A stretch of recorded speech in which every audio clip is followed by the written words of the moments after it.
You are entering a place you are not quite sure of. It seems vague and rat-infested. Possibly. You might be entering Internet Inspector.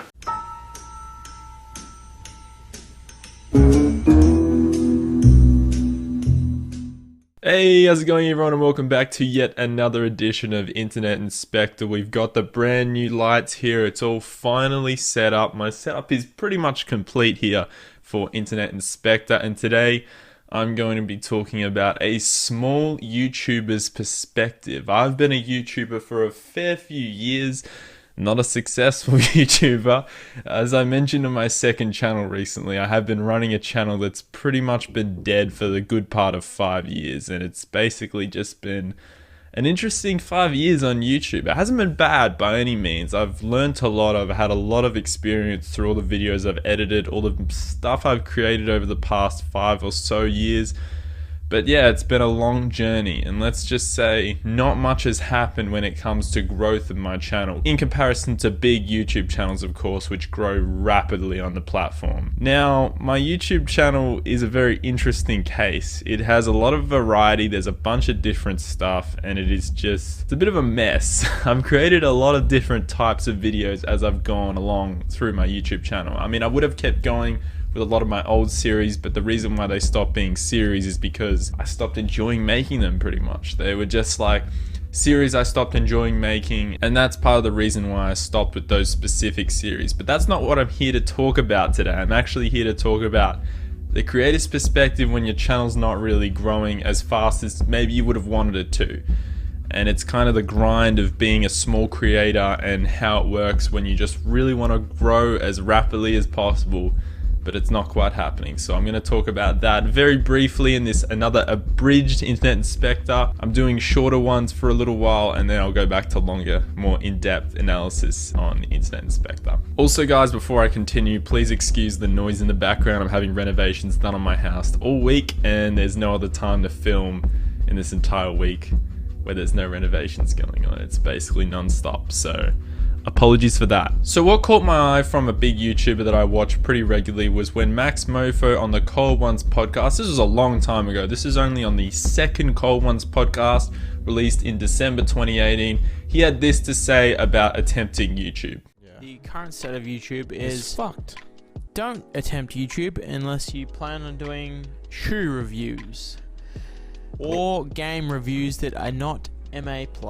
Susan Wojcicki has fucked. And while I agree with that, I wouldn't really endorse that as someone who's been struggling on YouTube and who hasn't made a career out of it for so long.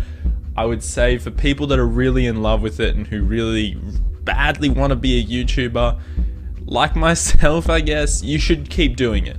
I mean, I haven't found success from it, but I've learnt a lot, and it's been the most enjoyable experience, especially in 2020, uploading a video every single week.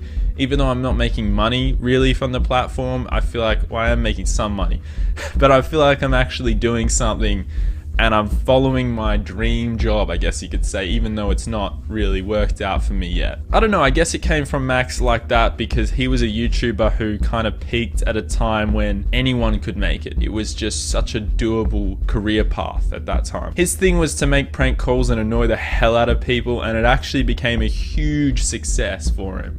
And it happened really quickly for him, and now he kind of sees small YouTubers giving all kinds of things a go, giving their thing a go, which is I guess what I'm doing on this channel, and he sees that as being a frivolous thing because of how poor YouTube is with recommending smaller channels, and he realizes just how hard it is. So I guess that's why he said that. But for me personally, all I can really say is it is worth it. If you really want to be a YouTuber, as a small YouTuber myself with only 3,200 subs, even though I've only gained 3,200 subs from 5 years of doing this, now that I'm actually starting to really get into being a YouTuber and doing YouTube videos weekly, it is so much fun and it is really worthwhile.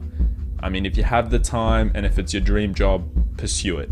Even if nothing happens for ages, you just have to keep chipping and chipping away, and I hope one day all this chipping away that I'm doing will lead to something. But make new channels. If something's not working, you got to change it up. Like that's what I've been trying to do recently with Inebriated Individuals and Quake None, my other two channels. My main channel just wasn't really, not much happening this year, even though I'm making a video a week. So I'm just trying new things over and over. And I'm telling you right now, it is the most frustrating thing when you're doing it week in and week out and you want results and you expect results and they don't really come.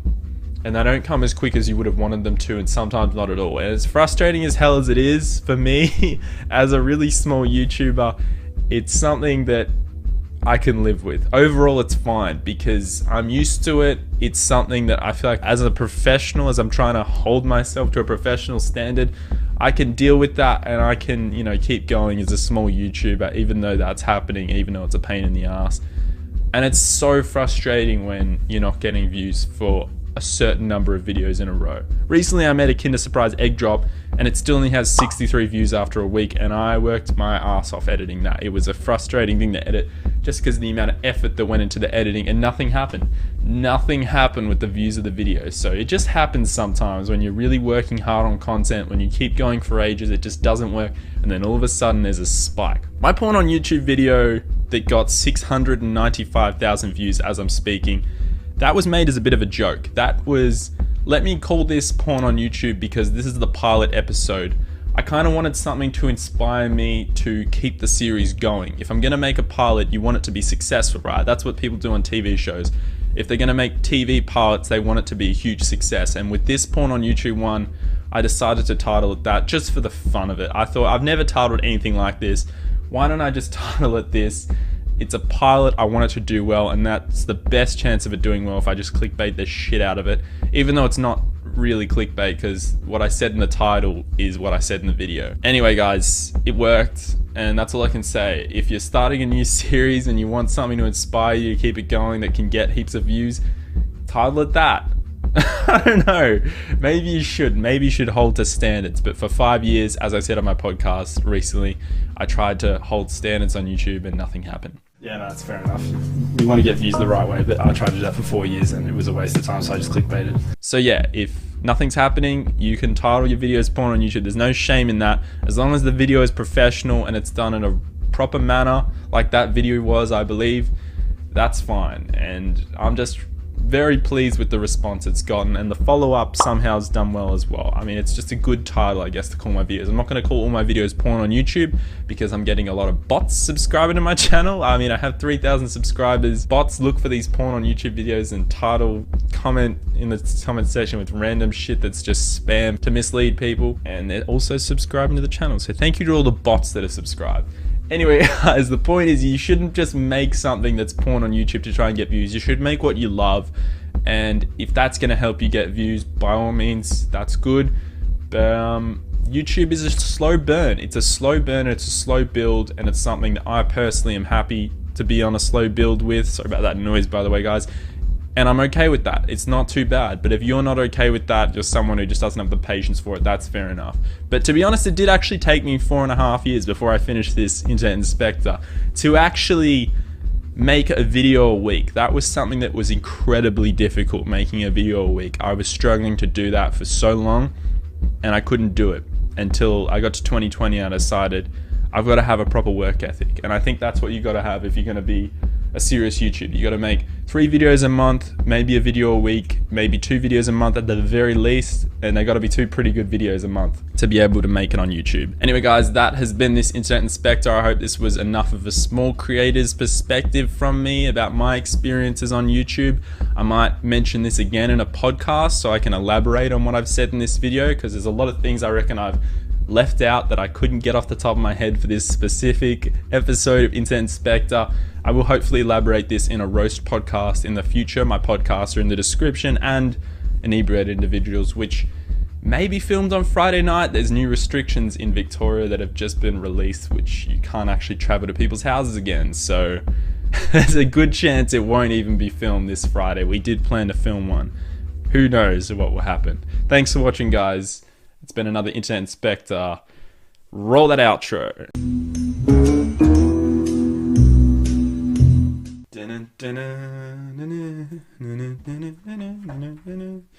Fuck, these new lights aren't too bad. These not. Oh, it's horrible. You are entering a place. You know what? I need to get a straight line going so I can actually this properly. Yeah, I'm getting a shit ton of renovations on my house. That's why there's all this background noise. Very unprofessional. I don't like background noise in my YouTube videos. There's some scaffolding there. And it's all happening right now, guys. Yeah, it's just a shit ton of work being done on the house. It's kind of quietened down at this point. It was a lot louder earlier in the day. It's quietened down heaps. So I'm glad I was able to shoot something. Gotta end this video. There's a tour of the Internet Inspector studio, actually, if you're wondering what it looks like. Outside of my perimeters and me sitting down.